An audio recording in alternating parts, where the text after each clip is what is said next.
mode. Hello everyone, thank you for joining Family Caregiver Alliance for today's webinar on how to prevent falls in aging adults, presented by Leslie Kernisan. This webinar is open to caregivers and professionals. CEUs are available through the Board of Behavioral Sciences. In order to obtain your continuing education credit, please email me at adugai@caregiver.org with your name and your license number or other ID number. I am AJ Dugai, the Education Coordinator for Family Caregiver Alliance. Let me give you a little background on our organization. For over 35 years, we have been working through the Bay Area and across the nation to improve the well-being of family caregivers that are providing long-term care. We offer support through educational classes, workshops, fact sheets, retreats, caregiver support services, research, caregiver advocacy, and more. For more information, please visit us at www.caregiver.org. For the duration of the presentation, your phones will be muted. If you have any questions, you may ask them throughout by going to the GoToWebinar question box on your screen. These questions will be answered at the end of the presentation. After the completion of this webinar, you will be directed to a survey. Your feedback is very important to us in shaping our future educational programs, so we'd like to thank you in advance for filling these out. Today's speaker is Leslie Kernisan. She is a practicing geriatrician and the founder of geriatricsforcaregivers.net, a website providing geriatrics health education to family caregivers. Dr. Kernisan began writing about health and aging for family caregivers in 2008 while researching better primary care for older adults. She was a senior medical editor for Caring.com from 2009 to 2013 and then launched her own geriatrics health education blog in 2013. Through her health education work, Dr. Kernisan helps families navigate common pitfalls in healthcare for aging adults, and she offers practical tips to improve the health and well-being of older loved ones. Dr. Kernisan completed her internal medicine residency and geriatrics fellowship at UCSF and is a clinical instructor in the UCSF Division of Geriatrics. She holds a master's degree in public health from UC Berkeley. Her scholarly work has been published in the JAMA and in the Journal of Medical Internet Research. Without further ado, I'll now turn things over to Leslie Kernisan. Okay, well, thank you, AJ, for that introduction. I'm very glad to be here today to talk about how to prevent falls in older adults because preventing falls is really, really important. And what I love about it is that it's important to so many people and not just us as doctors. So why are so many of us interested in fall prevention? As I think most people know, falls are really common in older adults, and they're a leading cause of injury, potentially life-changing injury, of hospitalization, and of disability. It's been estimated that for people over age 65, 1 in 3 will fall at least once every year, and many of them fall repeatedly. And even in the absence of serious injuries, falls are scary for the older person and for families and for people around them. Many older adults understandably develop a fear of falling, and those falls, those worries can be really bad for their quality of life, can cause them to go out less, and can keep them from living the best life possible. So we focus a lot on falls in geriatrics, which is my specialty, and that's the specialty focused on health and aging.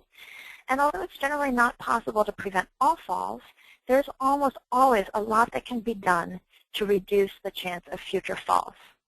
But when we see older adults in clinic, we find that often many of the things that could be done haven't yet been done.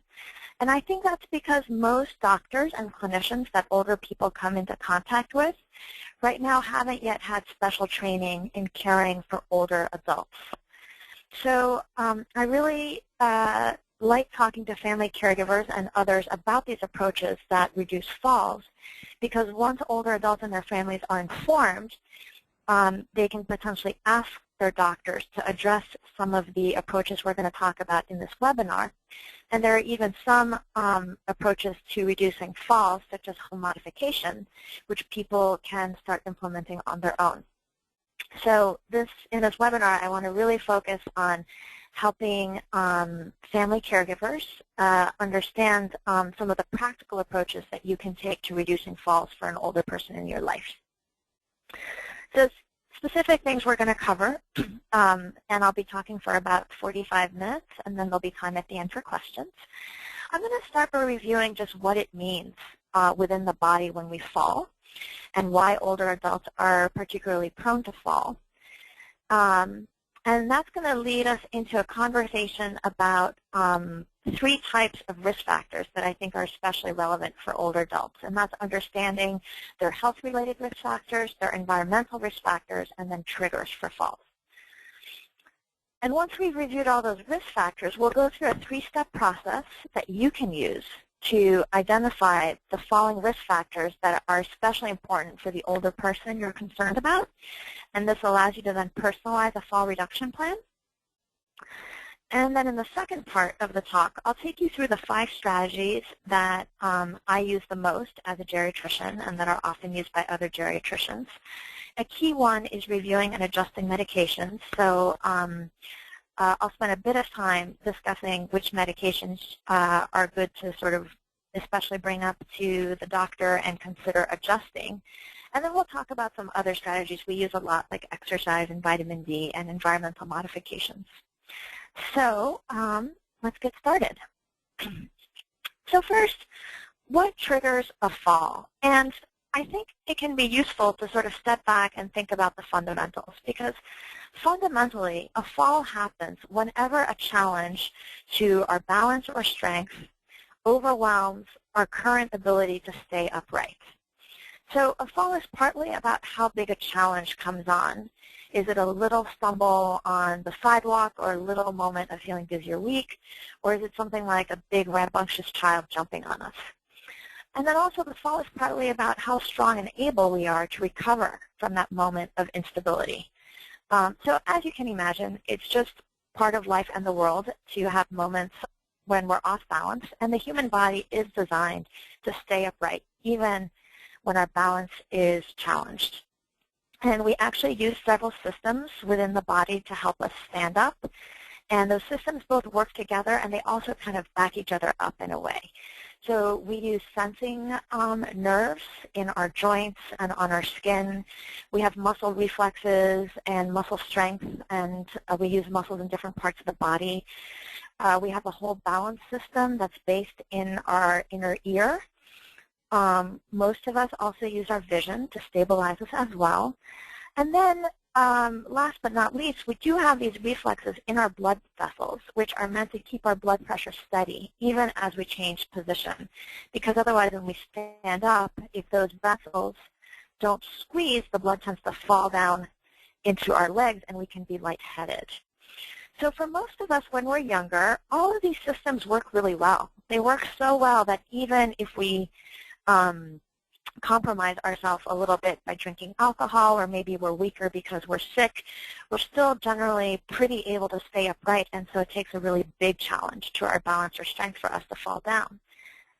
But as we get older, many of these systems start working less well, and that's either because of age-related wear and tear, or because often as we age we develop chronic illnesses which might affect some of those systems in the body in specific ways.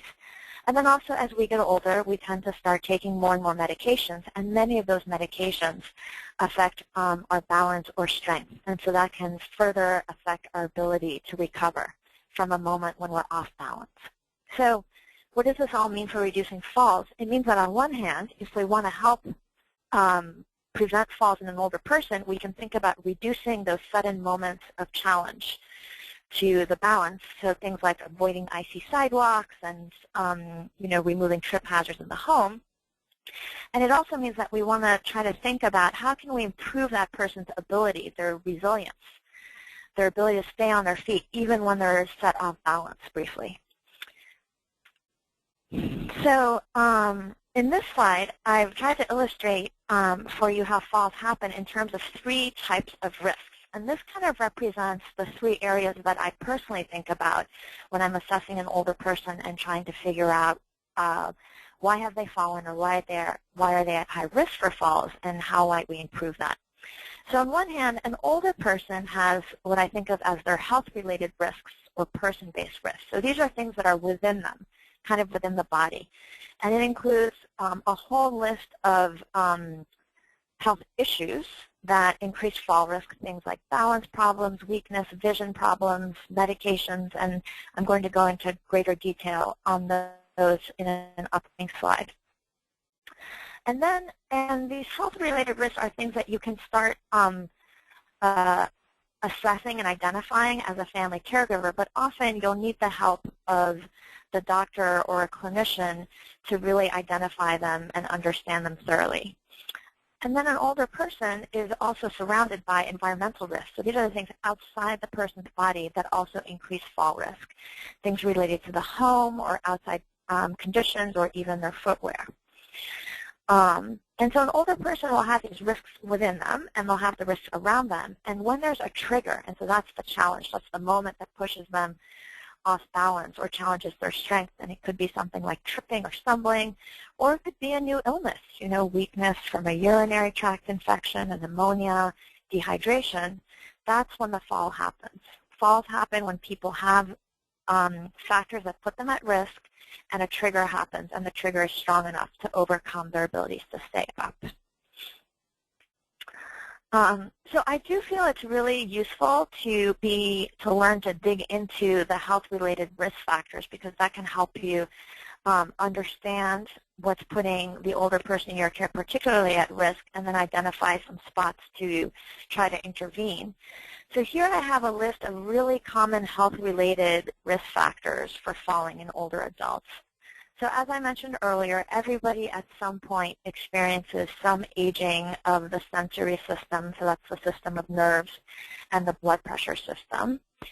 And that's usually not reversible, although sometimes medication adjustment can help it work better.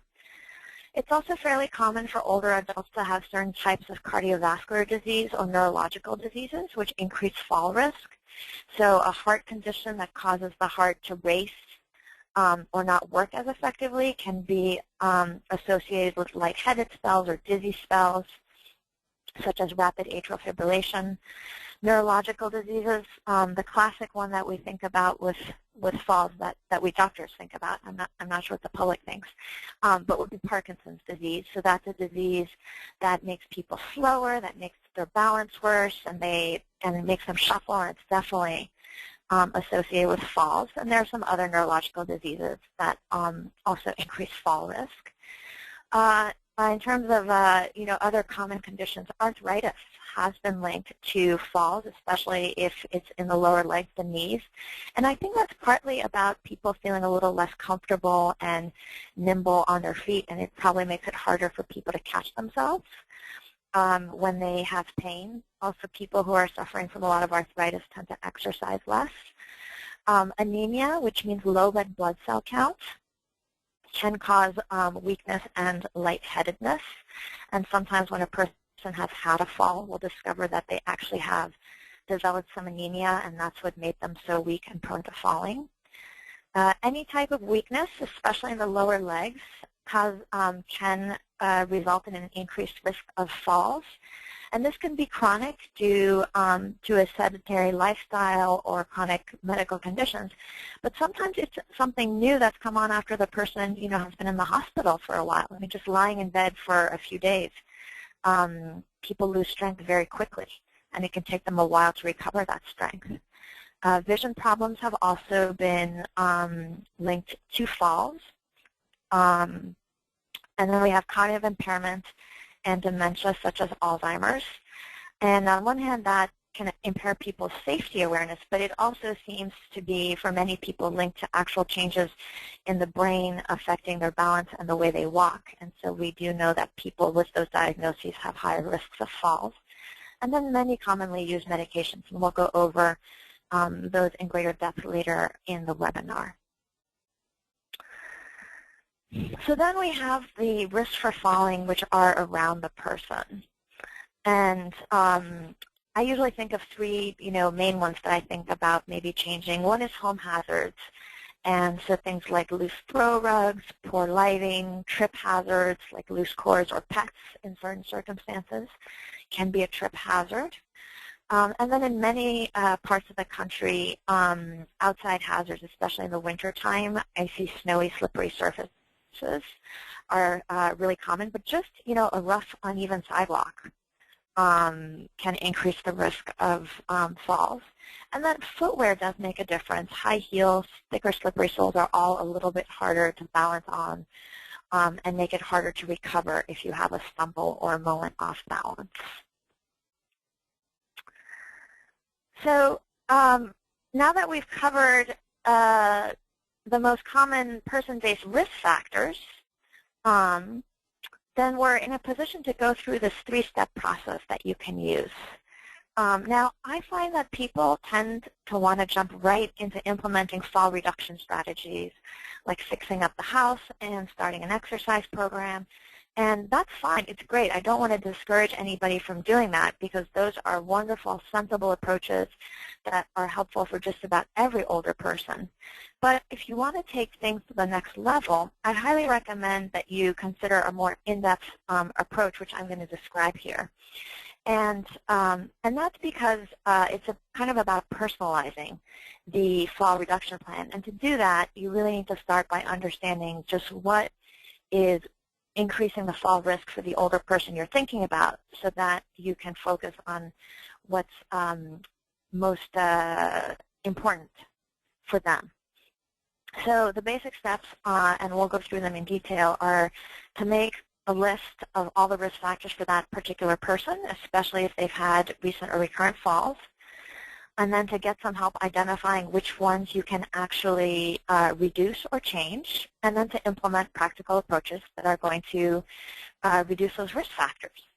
And it's always important to tailor what you're doing to the senior's preferences and individual circumstances because some things are more appealing or feasible for older adults to implement than others. This is definitely a little bit of extra work, and so who is especially likely to benefit from this in-depth approach?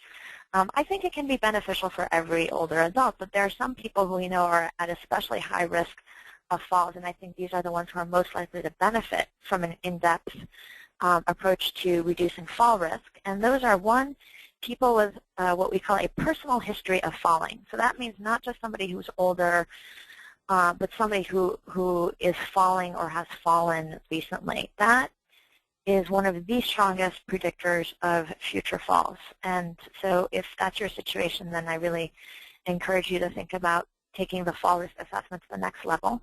And then the other group I think about is those who are afraid of falling. So this has actually been studied. You can survey seniors and ask, do you feel afraid that you're going to fall, and identify them as having a fear of falling. And those older adults in certain studies have been shown to have more falls afterwards.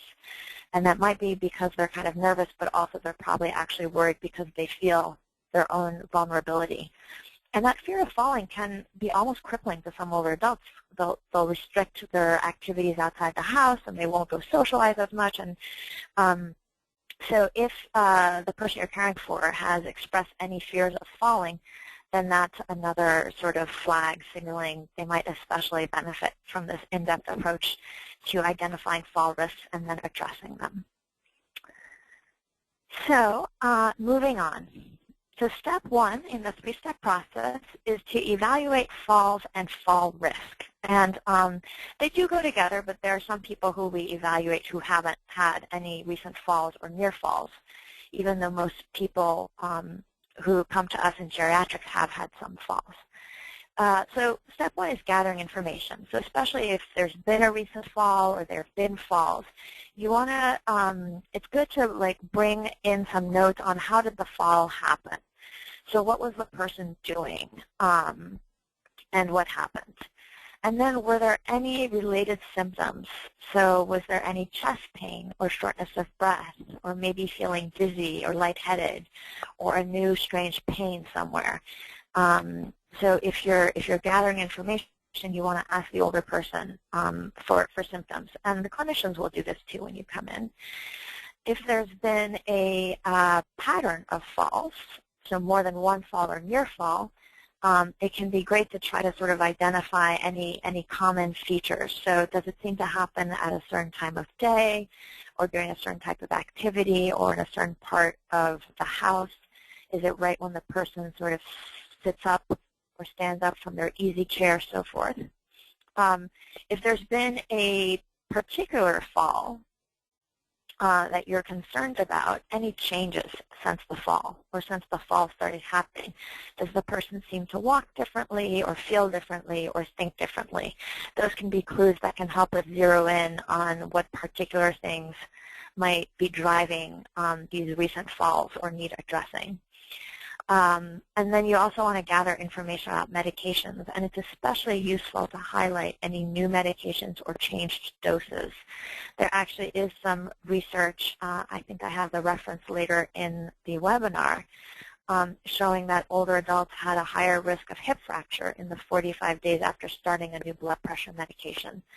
So highlighting new medications can be very helpful for the clinical team that's going to help you evaluate these health-based risk factors.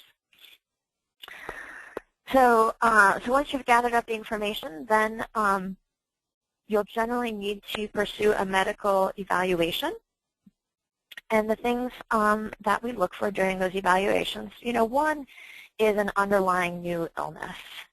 So especially if the older person in your care seems different than they usually are, we'd be looking for, do they have a new infection or something else going on? Occasionally people have had sometimes little mini minor heart attacks. It could be all kinds of things. It's also recommended to do the blood pressure sitting and standing during the evaluation. Now, the doctors may or may not do this on their own. I find that often they don't think to check sitting and standing. They just go with the sitting blood pressure that's checked by the medical assistants. But I would encourage you to ask them, can we check it sitting and standing? Because that's when you'll be looking to see if there's that drop in blood pressure when they stand. It's actually quite common in older adults, especially if they're taking medications that affect blood pressure. And if it's really substantial, you want to know. And there are also some older adults who sitting down will have a blood pressure that's just like 120, but when they stand, it falls to 100, and that's potentially overtreatment of blood pressure that should be addressed. We also usually check blood work. We check the red blood cell count to make sure there's not anemia or other signs of an underlying chronic illness. We also check electrolytes, things like the sodium level and the calcium level, to make sure it's not too high or low. If it's somebody with diabetes, then often we'll check the blood work to make sure that they're not maybe chronically being overtreated with low blood sugar, because moments of low blood sugar can be linked to falls. And then generally one should include at least a preliminary walking and balance assessment. So the thorough walking and balance assessments are often done by physical therapy. They have the training and the equipment. But at a minimum, during the office visit with the primary care doctor in urgent care, they should at least watch the older person stand up out of the chair, walk across the room, turn around, and walk back. And that's just to see, is there anything sort of really obviously concerning about the walking? Are they shuffling or limping or look like they're in pain? And then there are some sort of intermediate walking assessments that can be done in the office, like the timed get up and go. But they're usually not done in primary care visits because they take a little bit of extra time and expertise. And then depending on the symptoms that you've reported to the clinical team and the past medical history of the older person, the clinicians might recommend a little bit of extra evaluation for underlying cardiovascular disease or neurological disease. And that will really depend on the rest of the picture. It's fairly common to do at least an EKG. And then this usually isn't part of a single visit, but eventually it's good to get a vision exam and a foot exam. Those are often done by ophthalmology or podiatry. So So now in step 2, you've had a thorough evaluation, and you should be in a position to review the list that you've created of health-based factors and environmental factors that contributed to the fall, and think about, okay, which of these are we going to change? And it's important to note that most falls in older people are due to multiple factors. It is very rare for us to find a single smoking gun that has been causing the falls, and we fix it and everything becomes fine. I mean, sometimes there is a particular something that has brought on recent falls, but usually the person still remains at some risk for falls because they have all these chronic health factors or environmental factors around them. You should also know that the thorough evaluation for all the modifiable factors often takes more than one visit. But if you let the doctors know it's important to you and you really want it done, then you should be able to arrange that. If it's available in your area, I highly recommend a multidisciplinary evaluation by a falls team. It's sometimes called Falls Clinic in geriatrics. And that usually involves like a doctor and a physical therapist. Excuse me, and take a sip of water. And sorry about that. So those multidisciplinary evaluations can be very helpful. Excuse me one moment. Oh, bad timing for a tickle in my throat. Okay. I'm going to take another sip of water. All right. So, so yes, if you can get a comprehensive evaluation by a team, I would really encourage that. If that's not available, just make an effort to let the doctor know that you're very concerned about falls and that you would like his or her help explaining all the factors, explaining and understanding all the factors contributing to falls, and then ask for the plan to address each factor. And so now we're going to move on to step 3, the practical strategies that we often use to address those modifiable factors. And so the ones that I use the most are these 5. They are exercise and balance training, eliminating or reducing certain medications, using caution in starting certain medications, vitamin D supplementation, and environmental modifications. And if you'll just excuse me, I'm just going to take another brief sip of water.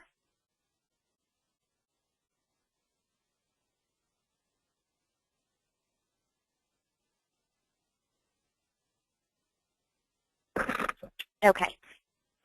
I apologize for that. Okay. Exercise therapy for fall reduction. So exercise is one of the best approaches that one can use to reduce falls. And usually the challenge is really in figuring out which kind of exercise to implement, and then in supporting the older person in sticking with a exercise plan. So there are different types of exercise therapy, and this is a common way to subdivide them. So one type is gait and balance training, and that means exercises that specifically work on gait, means the way people walk, and balance. And those are often done with physical therapy and are usually done as a follow-up after a physical therapy evaluation for walking and balance. There's also strength training, which focuses on building up the strength of certain muscle types, either in the lower, either in the legs or sometimes in the core. Flexibility training has also been shown to reduce falls. It makes the body generally more limber and supple and probably improves an older person's ability to recover after that moment off balance. There's movement therapy, which are things like Tai Chi and dance and yoga, where, sort of strengthening and stretching is often kind of built into the activity. Those can be nice because sometimes they feel more enjoyable to older adults. They feel less like, working out. And then it's important to consider just general physical activity. Just increasing one's physical activity, especially through walking, can reduce falls. It gets people moving. It gets them outside, or not necessarily outside. People can also, walk or be physically active indoors. But but it's important to remember that you don't have to specifically sign up for a class if you can just get the person walking, or also swimming is another activity that I like because it's hard to fall and get hurt. Those can improve people's strength and result in a reduction in falls. So how to get started? I definitely recommend talking to the older person's doctor about a program. And the reason for that is that many older people who are falling or seem at high risk for falls have chronic medical conditions, which probably should be taken into consideration as you figure out what's a good, safe, feasible program. And I also really recommend that you ask the doctor to consider a physical therapy evaluation. And that's because physical therapists have the training and time to really go into depth about how the person is walking and balancing.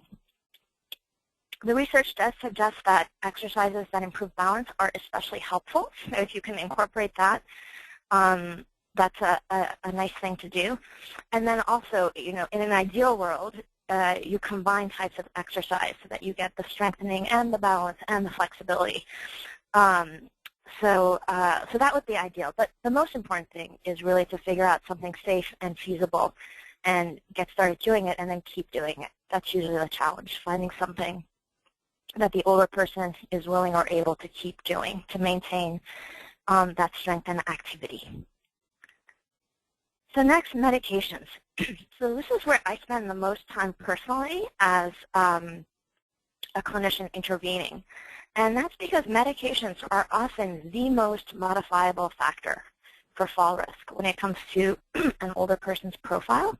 There are a surprising number of medications that increase fall risk, and they are often prescribed to older adults, even though many of them are on a list maintained by the American Geriatric Society of medications that are supposed to be prescribed with caution or not used in older adults.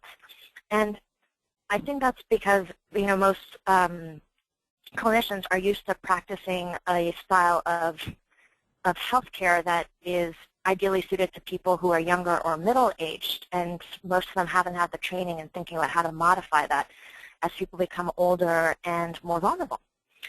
So many of these medications can be reduced or stopped, and the key is to review the list and identify the risky ones, and then for each one, ask oneself, well, how exactly is this benefiting right now in terms of treating a symptom or reducing the risk of a problem in the future? We take a certain number of medications to prevent heart attacks and strokes, for instance. That's fairly common. And then what's the risk? How is it increasing fall risk right now, or what are the other risks or burdens of this medicine? So when we do that, we find that often there are several medicines that seem to have relatively small benefits, and they have some risk, and we try reducing or stopping them. Also, certain types of medications, it may be possible to settle on a lower dose that still offers some benefit with lower risk, and that might be especially true of medications for blood pressure, for instance. So the most commonly encountered risky medicines that older people take are, one, sleeping pills and also sedatives, tranquilizers. So one of the most commonly prescribed sleeping medicines right now is Ambien. The generic name is Zolpidem. And then there are also the sedatives, tranquilizers, which are often benzodiazepines, such as Ativan, generic name lorazepam, and there are a few others. And these might be taken either for anxiety or for insomnia, the tranquilizers. And they definitely increase fall risk, and they also cloud the thinking a little bit. And then there's another type of medication, and this is a sort of chemical property, which several different types of medication have, and that's called anticholinergics. These are medications that make people a little bit drowsy. Usually the packaging will say, may induce drowsiness, be careful about operating a vehicle. It includes medicines, some of them are over-the-counter, so it includes the antihistamines that make people drowsy. So that's especially Benadryl, and there are a few others that are available. And then all the over-the-counter sleep aids like Tylenol PM, Advil PM, NyQuil, and that's because they all contain Benadryl or something like Benadryl in it to make people drowsy. And the trouble is that that drowsiness sort of means decreased reflexes and worse balance for a vulnerable older adult. Medications prescribed for overactive bladders, such as ditropan, are also quite anticholinergic. And so in somebody who seems pretty vulnerable, where we're trying to do everything to reduce fall risk, we might try cutting back on that medicine or try stopping it, especially if it doesn't seem like it's really helping them a ton with bladder. Muscle relaxants like Flexeril also have this property. And earlier I mentioned the drugs like Ativan. It's often been thought that it's really hard for adults to stop their sleeping medicines, their tranquilizers, such as Ativan. And it's true that these drugs are habit-forming, and many people become physically dependent and really quite attached to it. And so I think many doctors may not even attempt to taper it. There was a really published earlier this year, which showed that an education handout. This was a handout that was given to older adults and their families at the pharmacy when they went to pick up these benzodiazepine medications. And in the handout explained the risks of benzodiazepines, how they affect your balance and your thinking. And the handout explained all ways to manage anxiety or insomnia, and suggested a way that an older adult might partner with their doctor to safely wean down the medication. And what the study found was that the seniors who got the handout, and they were randomized, they were randomly picked, 27% of them were able to stop this risky medication. And 60% of them overall talked to their doctors about the medicine. So I think this really speaks to the power of giving people information and encouraging them to consider alternatives and to talk with their doctor about alternatives. So if you're interested in that, I have the reference right here for you. And then also Dr. Tannenbaum, the lead author, who I've known for a few years, because we share this interest in education for older adults and caregivers, she did give me permission to post the handout itself on my website, because otherwise I think the full article with the handout is behind the firewall for the publishing company. So if that's of interest to you, I would encourage you to take a look, because that's certainly something that we tackle a lot in geriatrics, helping older adults reduce this type of medication. For more ideas on medications that are worth rethinking and discussing with the doctor, healthandaging.org. So that's a website maintained by the American Geriatric Society. They have a couple good resources on medications older adults should avoid or use with caution. And so I would encourage you to take a look there. And then there are some other, so far I've been talking about the sedating medications that geriatricians in a way love to hate. But there are a few other classes of medications that are also worth thinking about. One of them is blood pressure medication. And recent years have really sort of brought a new interest in the dangers of overtreating people with medication. And so earlier this year, new guidelines were released for blood pressure. And for the very first time, they actually recommended a higher target blood pressure for older adults. 150 over 80 instead of 140 over 80, and that, I think, was in recognition of some of the research accumulating showing harms related to blood pressure treatment, especially when it's fairly aggressive. And this is not to say that treating high blood pressure is not important, because it definitely is important, but what the research usually shows is that you get the most benefit in treating people to get them from 180, 170 down to 150. Getting much below that doesn't seem to prevent a lot of heart attacks or strokes, but does lead to more side effects and problems such as falls and fractures. So if the person you're taking care of is on blood pressure medication, know that the target goal now is considered 150 over 80. I would encourage you to make sure the older person has had their blood pressure checked sitting and standing to make sure it doesn't drop too much when they stand up. If they have a drop, or if their blood pressure is, they're being treated for high blood pressure and they're often way below 150, you could discuss a reduction in medications with the doctors. And then you should also know that Flomax, which is a medication often given to help men with enlarged prostates, P, that also causes that drop with blood pressure with standing. That's called postural hypotension or orthostatic hypotension. And so that's a medication that sometimes we end up reducing or stopping in an older adult to see if that might help them feel a little bit steadier when they stand up. And then for those older adults who have diabetes, insulin and diabetes drugs that reduce blood sugar can be linked to fall risk, and that's because when people's blood sugar is low, they feel weak and woozy, and that's a time when they definitely could fall. So if you're taking care of somebody with diabetes, it may be worthwhile considering reducing that type of medication. So now strategy number 3 is caution in starting new medications. So it's not just about reviewing the medications the person is on and thinking, what can we stop or eliminate?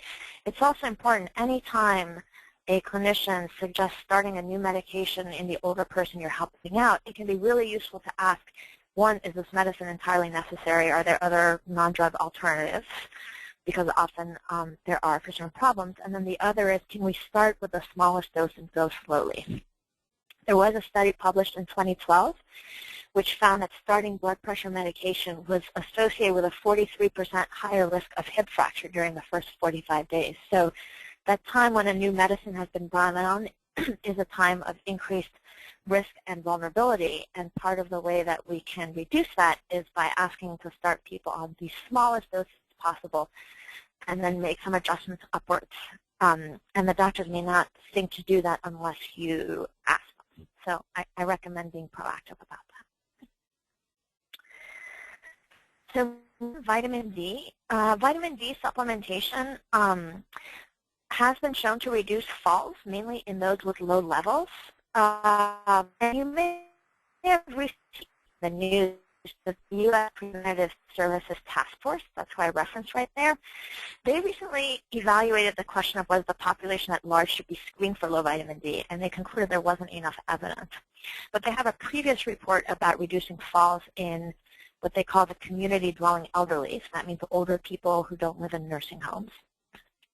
And in reviewing the research for that report, they felt that there was some evidence that vitamin D supplementation could help reduce falls, and that's one of their recommendations.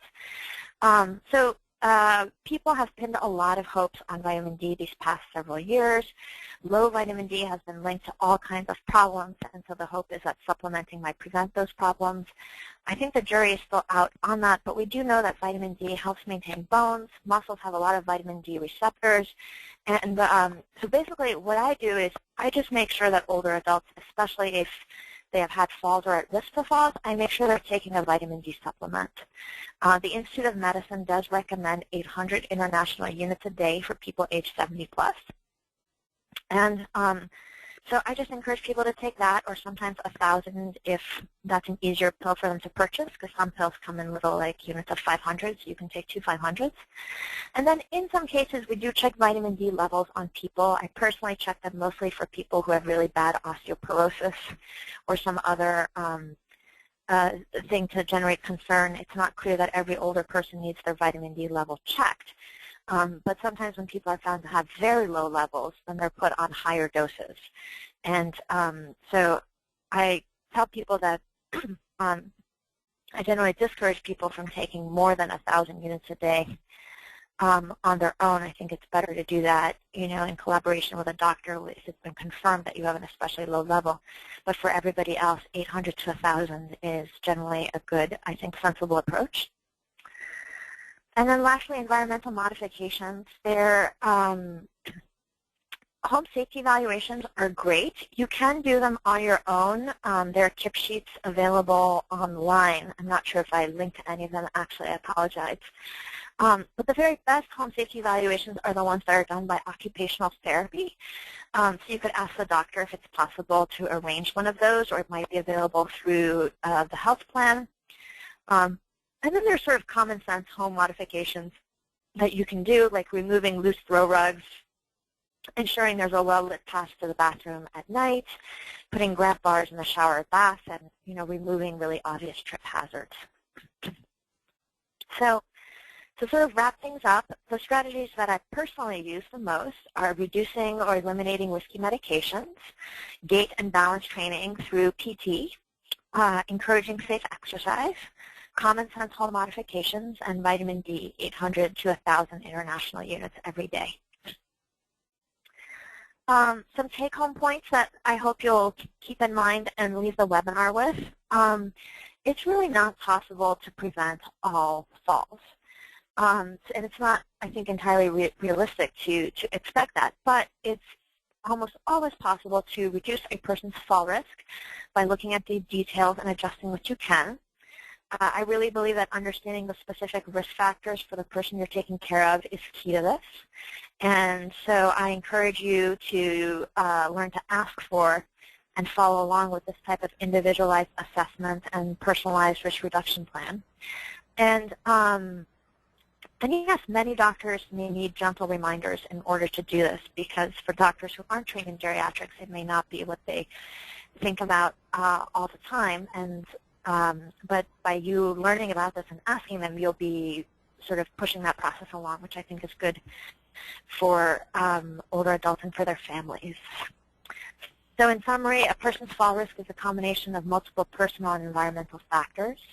Understanding those personal risk factors is key. You want to work on modifying what you can, especially medications. Exercise and balance training are always great, and then be sure to ask the doctor for help if an older person has been falling or is afraid.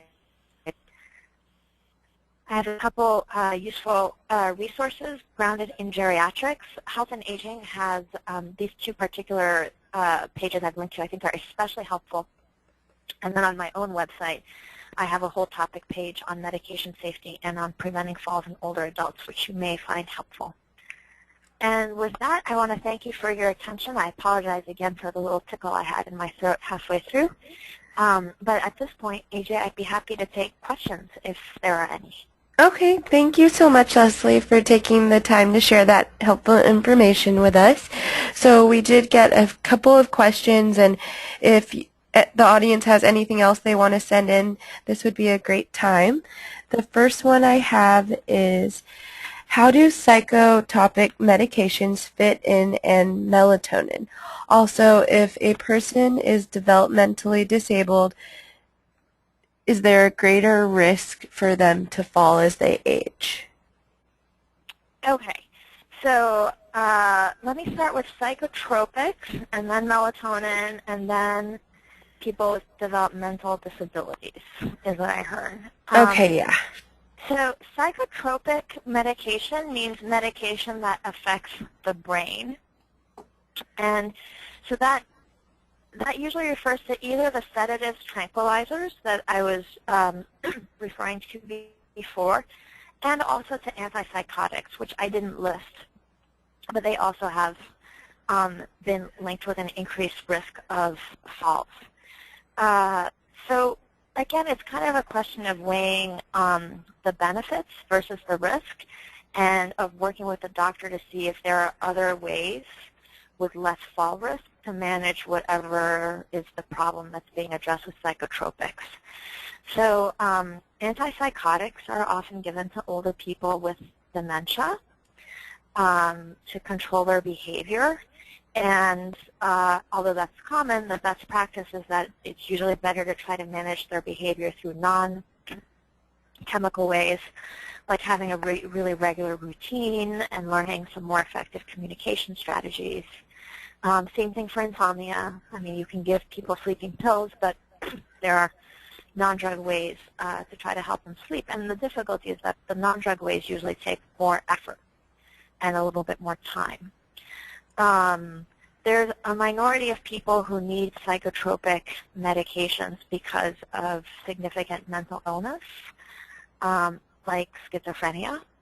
And in that case, you know, that's kind of tricky. You know, you just have to sort of work closely with the clinician and maybe the pharmacist to try to find, again, that medication or that dose of medication that offers the best balance of benefit versus risk. But any medication that causes some sedation or drowsiness or brain fog will increase the risk of falls in an older person.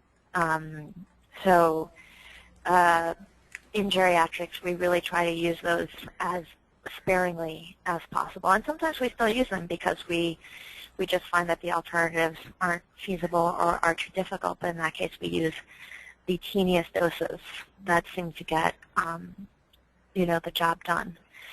In terms of melatonin, I actually don't know much about melatonin with falls. I know that small doses of melatonin can help people sleep.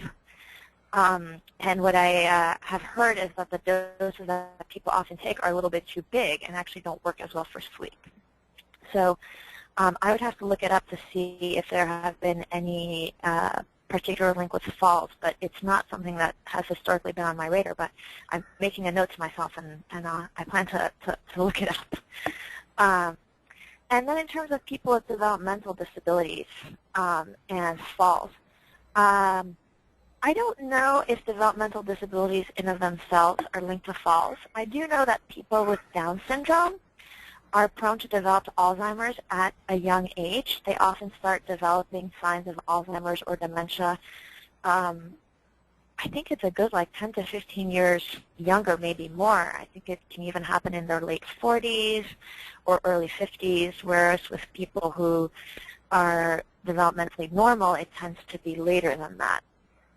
And so given that we know that Alzheimer's and dementias are linked with increased fall risk, that might be part of why a person with developmental disabilities might develop some increased risk of falls as they age. It could be linked to that whole process of brain changing, which seems to happen earlier for them than it does for the population at large. Okay, thank you, Leslie. The next question I have is, if a loved one falls, should I try to pick them up? So whether to pick them up kind of depends on, I think, how badly they seem to be injured. Generally, we do try to pick people up, and the sort of warning signs are, one, a fall from a serious height or a whole flight of stairs. Something that is substantial enough that it looks like there might have been a spine injury. That's when you would want to be very careful about picking them up.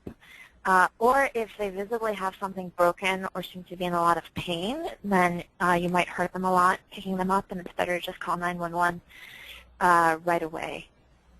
Otherwise, older people who have a head injury and hit their head are at higher risk for developing bleeding in the brain. And so if they've had a substantial whack to the head, I did not double check this before the webinar, but if I remember right, the guidelines right now are that that the clinicians should consider imaging to make sure that they're not having that bleeding. But I think you can still pick them up and bring them in. I think you're only supposed to avoid picking them up if it looks like they have fractured something badly, or if there was a substantial enough fall that it might have harmed their spine or neck. Okay, thank you. And then I have a question that reads, can you recommend any place to get home safety checklists? Do you think, AJ, can we send an email to afterwards to the attendees? I know I have seen them online. I just don't have it right underhand right now. But if you're going to look for home safety checklists, I mean, there's NIH-seniorhealth.gov, and then the National Institute on Aging has a website as well, and then there's Health and Aging. And usually when I look for checklists to share, I look on sites like that and see if I can find one that I think is just well written and easy to read.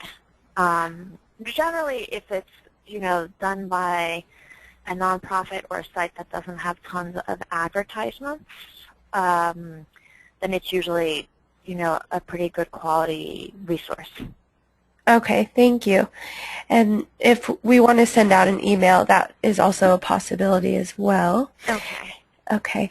And then the next question I have is, should a caregiver intervene to break a fall if they see a fall about to happen?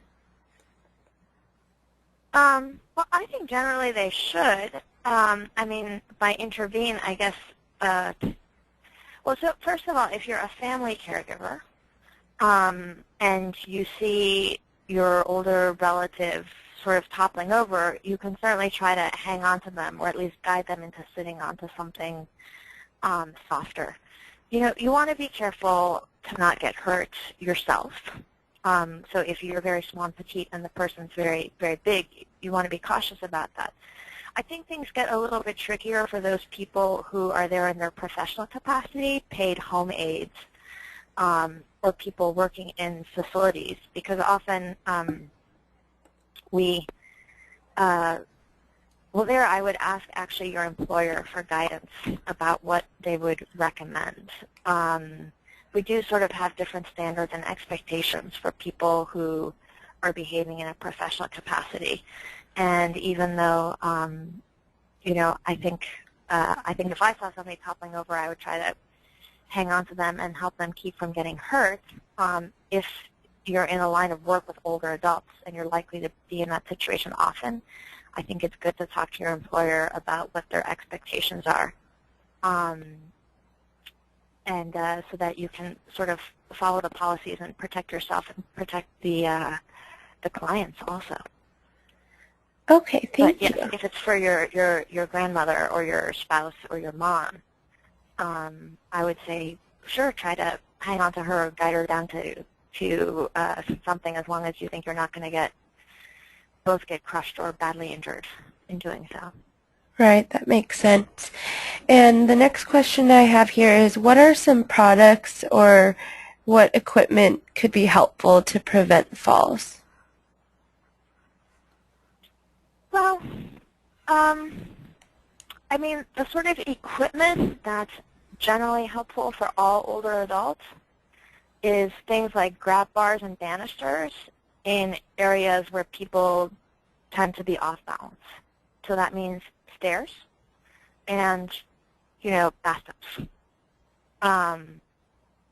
Otherwise, it really comes down to what's that person's particular situation. I mean, for some older adults, actually for a number of them, you know, a walker ends up being a good piece of equipment, but that's not, you know, that's not right for everybody, and that's part of why I encourage people to really sort of try to figure out what's going on with the older person they're concerned about, so that you can really customize the plan. Because most of the case, I mean, grab bars in the bathroom and vitamin D and gentle exercise are kind of what's good for everybody. And then beyond that, it really depends on the specifics of the older person and their health conditions and their life situation.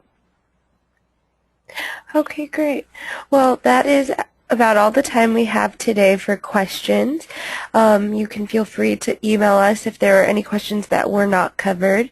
Thank you to everyone who participated in this webinar that was presented by Leslie Kernisan.